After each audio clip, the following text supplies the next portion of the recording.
دوسری روایت دیکھیں عن ہشام ابن عروۃ عن ابیہ قال سألت عائشة عن لحن القرآن ان هذان لساحران وعن قوله والمقيمين الصلاة والمؤتون الزكاة وعن قوله والذين هادوا والصابئون فقال يا ابن اختي هذا عمل الكتاب اخطأوا في الكتابة رواہ الطبری فی تفسیرہ جلد نمبر 1 صفحہ نمبر 18۔ علامہ طبری رحمہ اللہ تعالیٰ اپنی تفسیر کی جلد نمبر 1 صفحہ نمبر 18 میں لکھتے ہیں، اور یہ روایت مصنف ابن ابی شیبہ میں بھی ہے،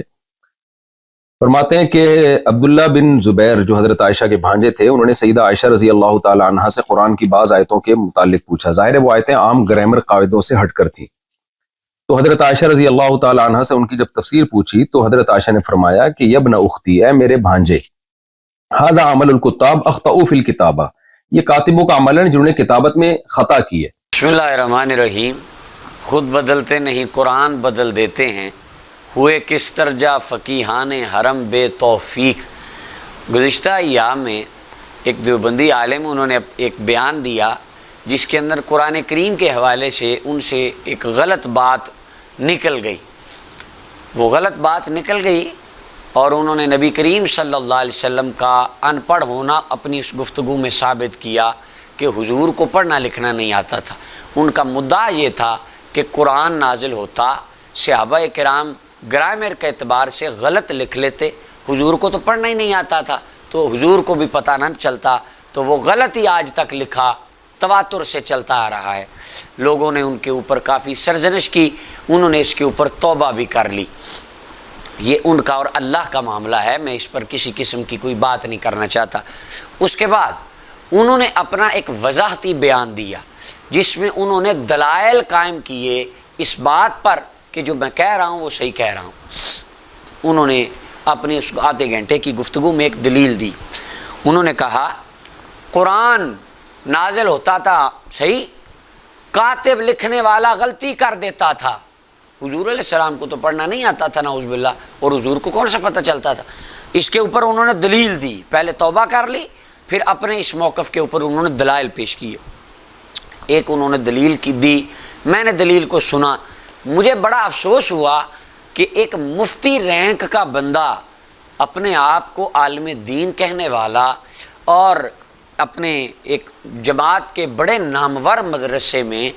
ترمذی جیسی، مشکات جیسی حدیث کی کتابیں پڑھانے والا، اتنا بڑا علم کا برج جس کو سمجھا جاتا ہے، یہ اس علمی مقام پر وہ بندہ کھڑا ہے۔ انہوں نے ایک روایت پیش کی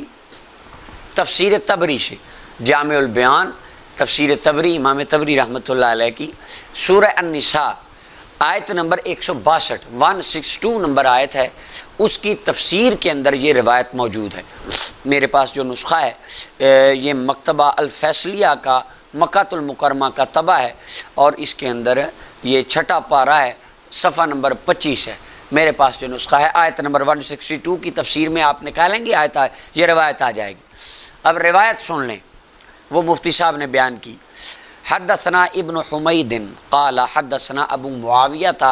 عن ہشام ابن عروہ عن ابی۔ ابو معاویہ ہشام بن عروہ سے روایت کرتے ہیں، ہشام بن عروہ اپنے والد عروہ سے روایت کرتے ہیں۔ وہ کہتے ہیں کہ انہوں نے عائشہ صدیقہ رضی اللہ تعالیٰ عنہ سے پوچھا کہ قرآن میں والمقیمین الصلاۃ کیوں آیا ہے، اور ان الذین آمنوا والذین ہادوا والصابئون اور ان ھذان لساحران، یہ اس طرح کیوں آیا، گرامر کے اعتبار سے یہ کیوں آئے۔ فقالت، تو عائشہ صدیقہ رضی اللہ تعالیٰ عنہ نے جواب دیا، یہ جواب سید عائشہ صدیقہ رضی اللہ تعالیٰ عنہ نے نہیں دیا، ان کی طرف یہ بات گھڑ کر منسوب کی گئی ہے، یہ میں کہہ رہا ہوں، یہ میرے الفاظ ہیں، میں اس کے اوپر دلیل دیتا ہوں۔ وہ جی اماں پاک نے فرمایا کہ اے بانجے، ھذا عمل الکتاب، یہ کاتبوں کا عمل ہے، اخطئوا فی الکتاب، انہوں نے لکھنے میں غلطی کی، یعنی قرآن لکھنے میں ان سے غلطی ہوئی، اور 14 صدیاں تک آج وہ غلطی لکھاتا جا رہا ہے، یعنی قرآن کے الفاظ کے اوپر بھی ایک حرف اٹھا کے رکھ دیا جائے ان روایات کی وجہ سے۔ اب یہ روایات اس روایت کے اوپر اب دیکھ لیں یہ روایت کی حیثیت کیا ہے۔ یہ جو روایت ہے اس کی سند میں ایک راوی ہیں ابو معاویہ، جن کا نام محمد ابن خازن تمیمی ہے، اور ان کا ابو معاویہ الضریر ان کو کہا جاتا ہے۔ علامہ ابن حجر اسقلانی تہذیب التہذیب کے اندر فرماتے ہیں، امام احمد بن حنبل رحمۃ اللہ علیہ وہ فرماتے تھے ابو معاویہ الضریر فی غیر حدیث الاعمش مضطرب، کہ یہ ابو معاویہ جب امام اعمش سے علاوہ کسی اور سے حدیث بیان کرے وہ روایت میں یہ راوی مضطرب ہے، اور اس کا حافظہ بہت زیادہ اچھا نہیں ہوتا جب یہ اعمش سے علاوہ کسی اور سے روایت بیان کرے، اور یہ روایت ابو معاویہ کی ہشام سے ہے، امام اعمش سے نہیں ہے، لہٰذا یہ روایت ضعیف ہے، مضطرب ہے، اصول حدیث کے اوپر یہ روایت کمزور ہے۔ جو قرآن کے اوپر حرف اٹھائے وہ روایت ویسے ہی کمزور ہوتی ہے، اس کی تو سند بھی کمزور ہے، اور مفتی صاحب نے اپنا دفاع کرتے ہوئے اس روایت کو پیش کر دیا، اور یہ شروع سے ایک طریقہ چلا آ رہا ہے۔ اگر کسی کو کہہ دیں یار تم نے غلط کہا یا تمہارے فلاں بزرگ سے غلطی ہوئی، کہتے نہیں، یہ عقیدہ بزرگوں کا نہیں، میرا نہیں، یہ تو قرآن کا، یعنی اپنا لقمہ قرآن کے منہ میں دیتے ہیں، حدیث سے ثابت کرتے ہیں کہ میں سچا ہوں، قرآن میں غلطی ہو سکتی ہے، مفتی صاحب میں غلطی نہیں ہو سکتی۔ سبحان اللہ، آج کل ہر طرف یہی حال ہے۔ اور آگے امام ابن حجر اسقلانی تہذیب و تہذیب میں فرماتے ہیں کہ امام ابن خراش کہتے ہیں راوی تو سچا ہے لیکن اعمش میں سکا ہے، وفی غیرہ فیہ اضطراب، اگر اعمش سے علاوہ کسی اور سے روایت کرے تو اس میں اضطراب ہے۔ اور امام نسائی کہتے ہیں ثقۃ فی الاعمش، صرف امام اعمش سے روایت کرنے میں یہ راوی سکا ہے۔ اور یعقوب ابن ابی شیبہ کہتے ہیں کانا یرى الارجاء، یہ ارجاء کی رائے رکھتا تھا، مرجی تھا، اور ایک مرتبہ تو کہا کانا رئیس المرجئہ، کانا رئیس المرجئہ بالکوفہ، کوفہ میں مرجئین کا سردار تھا۔ اور امام ابو زرع رازی سے پوچھا گیا کانا یدعو الیہ، یہ ارجاء کی طرف داعی بھی تھا؟ فرمایا ہاں یہ ارجاء کی طرف داعی بھی تھا۔ اور اب یہاں پہ وہ جو اور یہ اس کی ابو معاویہ کی ذرا دیکھیں روایتیں کس کس کتاب میں آئی ہیں، یہ بات میں بس کر رہا ہوں اہل علم کے لیے۔ ابو معاویہ کی روایتیں دیکھیں کون کون سی کتابوں میں آئی ہیں۔ اور آپ کہتے ہیں بدعت کی دو قسمیں ہیں، بدعت مفسقہ اور بدعت مکفرہ۔ مکفرہ والے کی تو نہیں ہوتی، ہاں مفسقہ، اگر وہ بدعت کا داعی نہ ہو تو روایت قبول ہوتی ہے، داعی ہو تو قبول نہیں ہوتی۔ اب امام ابو زرع رازی کہتے ہیں یہ تو داعی تھا، اور اس کی روایتیں دیکھیں کن کن کتابوں میں آئی ہیں، ذرا ان روایتوں کا حکم بیان فرما دیں۔